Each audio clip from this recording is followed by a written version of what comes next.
मेरे प्यारे देशवासियों, अगले कुछ ही दिनों में हम विजयादशमी मनाने वाले हैं।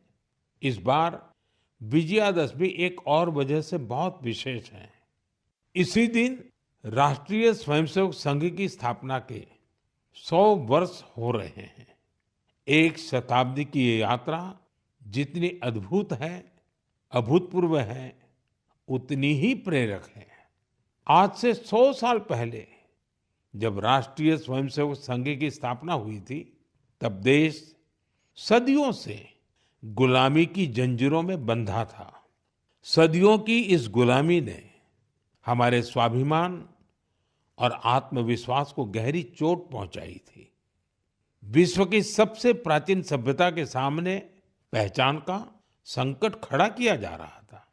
देशवासी हीन भावना का शिकार होने लगे थे।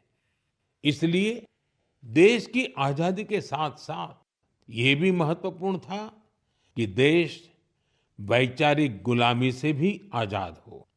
ऐसे में परम पूज्य डॉक्टर हेडगेवार जी ने इस विषय में मंथन करना शुरू किया और फिर इसी भगीरथ कार्य के लिए उन्होंने 1925 में विजयादशमी के पावन अवसर पर राष्ट्रीय स्वयंसेवक संघ की स्थापना की।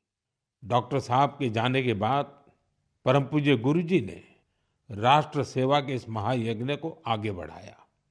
परम पूज्य गुरु जी कहा करते थे, राष्ट्राय स्वाहा इदम राष्ट्राय इदम न मम। यानी ये मेरा नहीं है, ये राष्ट्र का है। इसमें स्वार्थ से ऊपर उठकर राष्ट्र के लिए समर्पण का भाव रखने की प्रेरणा है। गुरुजी गोलवलकर जी के इस वाक्य ने लाखों स्वयंसेवकों को त्याग और सेवा की राह दिखाई।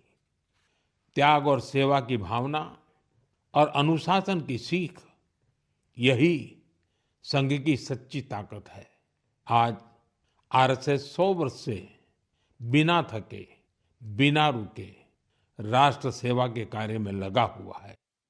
इसलिए हम देखते हैं देश में कहीं भी प्राकृतिक आपदाएं, आरएसएस के स्वयंसेवक सबसे पहले वहां पहुंच जाते हैं। लाखों लाख स्वयंसेवकों के जीवन के हर कर्म, हर प्रयास में राष्ट्र प्रथम, नेशन फर्स्ट की यह भावना हमेशा सर्वोपरि रहती है। मैं राष्ट्र सेवा के महायज्ञ में स्वयं को समर्पित कर रहे प्रत्येक स्वयंसेवक को अपनी शुभकामनाएं अर्पित करता हूं।